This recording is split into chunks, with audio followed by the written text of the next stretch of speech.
Nos primeiros 10 anos deste século, tivemos 3 grandes quebras. A primeira foi pela quebra do subprime imobiliário em 2006 e depois, em 2008, a quebra dos bancos. E é sempre bom lembrar que também tivemos a quebra gigante em 1929. Fico irritado cada vez que escuto esses caras que não entendem de economia dizer em colunas e jornais sobre o crash de 1929. Eu te digo que a crise de 29 nem se compara a essa que está por vir. É por isso que escrevo, falo e estou muito preocupado com o nosso futuro, o nosso bem-estar e o estado da economia. Há pouco tempo atrás eu entendi que o melhor momento para se preparar para um acidente é antes de um acidente acontecer. E o maior acidente da história mundial está vindo. Eu tenho muitas novidades sobre ele. Tenho uma grande notícia acerca dessa crise. A boa notícia é que o melhor momento para ficar rico é durante uma quebra econômica. A má notícia é que essa quebra será longa, o que para mim também é uma boa notícia. Há algo sobre ser uma pessoa de idade avançada que é muito bom. Eu tenho um conhecimento que nenhuma escola ensina. Tenho a experiência do que realmente vivi ao longo da história. Eu sou um pouco estranho porque gosto de travamentos e crises, então esta próxima quebra vai ser realmente muito boa. Digo isso pois experienciei muitas crises. Os pontos negativos é que essa crise vai trazer a queda do ouro, das ações e do Bitcoin. Mas a boa notícia é que um crash é um bom momento para ficar rico. O grande debate é: haverá inflação ou deflação? Se você olhar historicamente e analisar o que acontece hoje, verá que a dívida nominal com o PIB é uma correlação do volume de dinheiro multiplicado pela velocidade de circulação do dinheiro. Isso ocorre da mesma forma há anos, ou seja, olhando para isso, podemos ver se haverá ou não uma crise. Todo mundo pensa que vai ser inflação, o grande desastre da crise, mas a circulação de dinheiro é uma grande aposta para o caos. Eu sempre falo sobre a circulação do dinheiro estar caindo, as pessoas não estão gostando.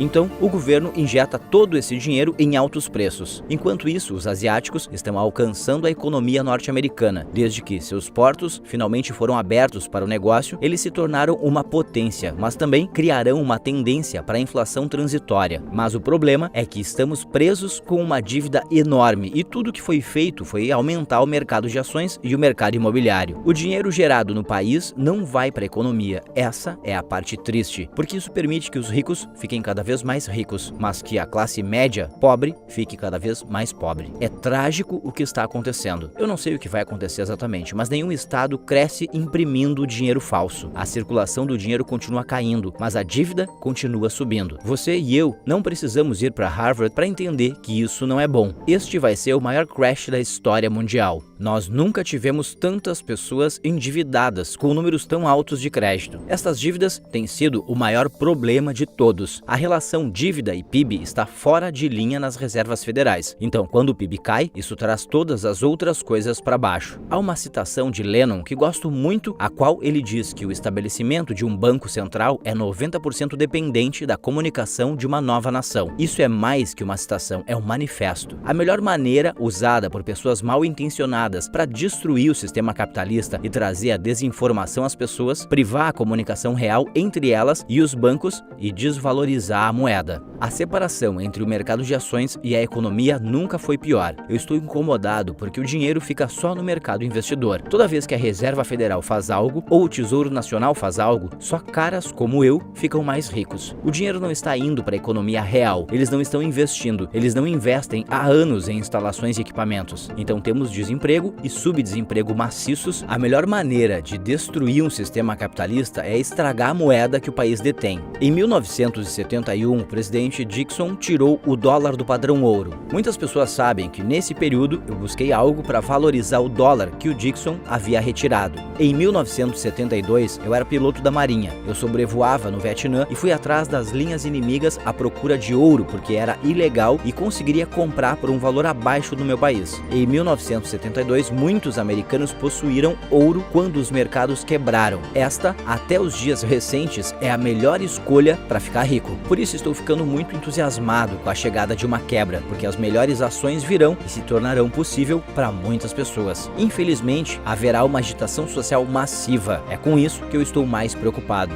porque não reinvestimos. Nós temos a Reserva Federal e o Tesouro só investiu na classe investidora. Eles não investiram na classe trabalhadora, e as classes trabalhadoras continuarão sem emprego, sem remuneração, sem seus planos de aposentadoria. O pouco dinheiro que essa classe tiver vai ser aniquilado pelo governo. E por isso estou dizendo que não gosto do que está acontecendo. Há um tempo eu pesquisei no YouTube e em todos os mercados financeiros sobre esse assunto. Isso é uma das melhores coisas da tecnologia, o acesso ilimitado à informação e ao conhecimento. Eu busco escutar alguns dos caras mais inteligentes do planeta. Depois de pesquisar, resolvi ver um vídeo de Larry Hunt, o qual ele falava sobre deflação. Eu me assustei após analisar um ponto, o qual ele chamou a atenção. Em muitos lugares, o governo apoia que as pessoas permaneçam pobres, mudando a mente delas na educação. Outra coisa que está acontecendo é que quando a renda das pessoas diminui, elas se tornam dependentes de qualquer coisa que lhes traga segurança. E isso é um perigo, pois se você se sentir seguro em um lugar, aceitará passar por todas as atrocidades que ele lhe propor. Agora, o governo dos Estados Unidos nos diz que a pobreza foi vencida na América. Talvez a pobreza tenha sido vencida, mas o que me preocupa é que aumentou a mentalidade entre as pessoas de que o governo e terceiros deveriam cuidar delas. De qualquer forma, a razão pela qual a inflação vai acabar com as pessoas é porque a pessoa média é um consumidor. Porém, a inflação ocorre e esses pobres trabalhadores continuam ganhando o mesmo por ano, deixando cada vez mais de comprar suas necessidades, como gasolina, comida, etc. Tudo isso acontece porque grandes líderes de alguns países estão protegendo os banqueiros que lucram todo dia em cima da classe trabalhadora. É por isso que eu sinto pelas pessoas da classe trabalhadora. Eu acho um crime que o nosso sistema escolar seja parte do projeto de deixar as pessoas com a mentalidade na pobreza. Não há educação financeira nas escolas e isso é um erro. Eu venho dizendo isso desde que escrevi meu primeiro livro, Se Você For Rico e Feliz, Não Vá à Escola. Isso foi muito antes do livro Pai Rico e Pai Pobre. Demorou para os sinais aparecerem, mas hoje podemos ver o que está acontecendo. As pessoas ainda estão dizendo, eu fui para a escola, eu posso dirigir navios, posso ser um bom advogado, eu sou um arquiteto. Não estou desvalorizando as profissões, elas são muito importantes para a sociedade, mas de qualquer maneira, tudo isso é besteira, porque a escola as faz pensar que só um diploma basta para ser rico.